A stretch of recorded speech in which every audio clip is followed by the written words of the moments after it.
Shalom, brothers and sisters. So, I thought I'd just take a few minutes and share with you my thoughts on a couple of the tension melting pot points that we have going on around us all the time and we frequently report on and keep our eyes on. Things like China-Taiwan situation, North Korea, South Korea situation, Russia, Ukraine, Iran, these kind of things. Now, most of you are getting bombarded by Western media that's telling you what to think and how to see it. So, again, I'm not on the side of these people. I have a lot of reasons not to like any of them, but I would like to give you a different approach in how you think about the way they see the world at the moment.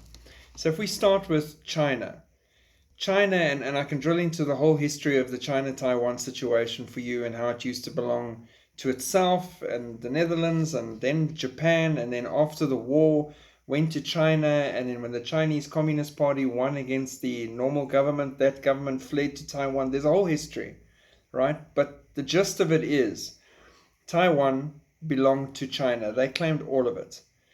Even their government that fled, the communist government that took over, fled to Taiwan. So it's their people, all right? Now imagine, the best example I can give you is when we lived in Cape Town. If you drive past Fishhook on your way towards Simonstown, you drive all along the mountain. Beautiful views over the ocean. Now, when you're driving on the mountain, on the right-hand side against the mountain are garages built there. That's all there is a garage for the people to park their cars, because the houses, the mansions, are built on the left-hand side of the road. And because it's a cliff edge mountain, they're built against the side of the mountain going down. There's nowhere to park your car except in the sea or down on the bottom in a crash. So you park on the right-hand side in your little garage, which you own. You walk across the road to your mansion on the left-hand side. So both those properties belong to the homeowner, right? It's common sense. It makes sense to me completely. There is, however, a national road in between that everybody uses. It still doesn't say that the garage no longer belongs to the homeowner. It's his.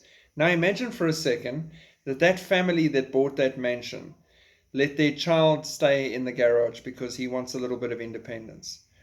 And a couple of generations later, there's family tensions and issues, and that child is now saying it's his house. It's a garage, it's not his house, but it's his house, and he wants to be his own, and he wants to continue, and it doesn't belong to his family on the other side. Now suddenly the other neighbors, and not just nearby neighbors, neighbors from neighboring towns and far away, are supporting the son and meeting with the son and having governmental meetings and everything about his home ownership and arming him, giving him weapons and handguns and bombs and everything to protect himself. Is it right for the homeowner to be upset because by all legal rights and everything, they own the garage? It's their garage. That's how they feel about it. And there's a lot of arguments around why Taiwan should be their own. I got no problem with that. I'm fully for that. I'm not for the communist government. I'm telling you, how does China see the situation? That's how China sees the situation. And the world is scared to directly confront them on it. That's why America keeps referring to the one China policy. We agree that Taiwan's yours. But while we're agreeing that the garage belongs to the homeowner, we're still supplying the garage with weapons and meeting with them on the side without permission from the homeowner. So this is where China's mind is at with regards to Taiwan. Will she take Taiwan? Absolutely. Does Taiwan have a chance? No, absolutely not.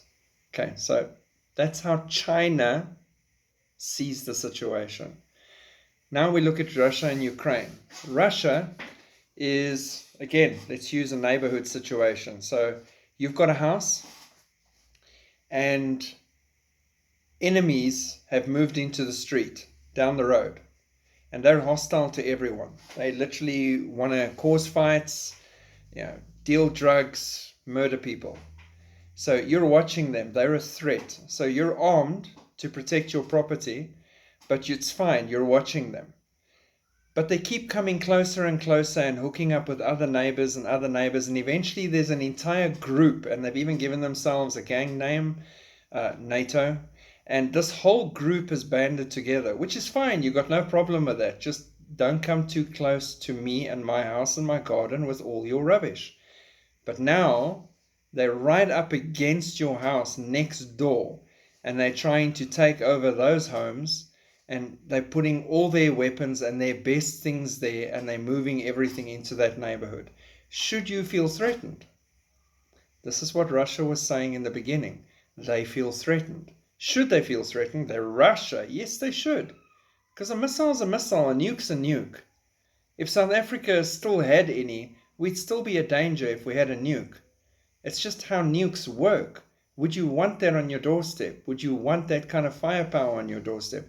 That's how Russia sees the Ukraine situation and NATO coming closer and closer to their borders. And NATO's pushing for that to come as close as possible to the borders. So you're eventually going to have aggression. If you go to the zoo and you keep putting your hand up against the cage, at some stage somebody's going to get bitten and someone's going to lose some fingers, and then there's going to be issues. People want to shoot the lion, it's not his fault, all sorts of chaos happens. Russia sees it like this right now. Now Russia and China have a similar situation going on, so they band even closer. Now North Korea, everybody laughs at him, everybody jokes about him, the little man, the crazy man, the nut job. Just don't even bother. You should be worried about him. This is that rich kid that's a bully because he needs to act out, and everybody needs to worship him and fawn in front of him, and they're not taking him seriously, which makes him even angrier. Only two people are taking him seriously, Russia and China, and they look after him. So at some stage, he becomes that kid that goes to school with a gun. No one took him seriously, and suddenly he decided that morning when he woke up, now I'm going to shoot everybody. This happens. No one can really plot these things. No one knows what happened till after the fact. With all those kind of shootings, after the fact, they find out this was in his room and he was into this and he was searching that. But it's after the fact. The damage is done. That's North Korea. He wants validation for how amazing he is, how powerful he is. It's also one of the reasons why the church is persecuted in that country as one of the worst persecution spots in the world. He wants to be the focus of attention, not God. And in Iran is your local gang member that lives down the street in the neighborhood that's recruiting and spreading weapons and drugs and all sort of illicit deals and things. That's that guy. And he's getting stronger and stronger, and his reach is getting further and further, and now suddenly he's going to have access to amazing weapons. Do you think he's not going to use them? No, because we know his nature. That's Iran. So sometimes you got to look at these kind of situations through a different lens and not really through just what the world's telling you, because the world would have told you, and they've told you many times in the last year and a half, Putin's dying, Putin's sick, Putin's mad, Putin's going to get executed, Putin this, Putin that. Putin seems fine to me. Putin's doing public meetings, Putin's giving speeches, everybody's fine with Putin. He seems healthy to me. I don't see pictures of Biden riding around shirtless on a horse out in the frickin' snow. I do with Putin. So you can't always believe everything you hear. Enemies will speak bad about each other. Smack talk is normal in a fight. Don't believe everything you hear. Dig deep and draw through the detail, and you'll see what's going on behind the shadows. And ultimately, they're all working towards their agenda, which is the beast system, the new world order, and the revelation of the Antichrist on the world stage, making peace and fixing everything they're destroying. The dollar has to be destroyed. America has to be destroyed, made completely useless to make way for the new world system, because the dollar is what everything's running on. So it needs to go. Once that's gone, everything collapses with it, and you've got a one world money system perfectly in place, digital, controllable, everything works. America's no threat. She's got absolute weak person on top showing that she's a paper tiger. So all that strength that was built up over so many years is gone.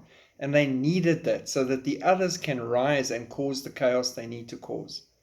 So all these things are working as they're supposed to work, building towards this final week, Daniel's 70th week, Jacob's trouble. We're not afraid. We're not stressed. I'm just giving you ideas on how to look and see what's really going on. Even if we don't like someone, I don't like Kim Jong-un, I still need to be able to understand how he sees the world, and that influences his thoughts, his actions, and his plans, and I can try and anticipate what's coming next. That's what we need to do. While we've got time, while we're preaching the word, while we're reaching the lost, while we wait on Jesus to eventually come and lift us up, even though we feel he's tarrying way too long. We will go soon. Every minute we tarry is a minute longer for revival to touch someone else and pull more souls in. God bless. Keep looking up, keep waiting, keep watching with me, and do not lose hope. Shalom.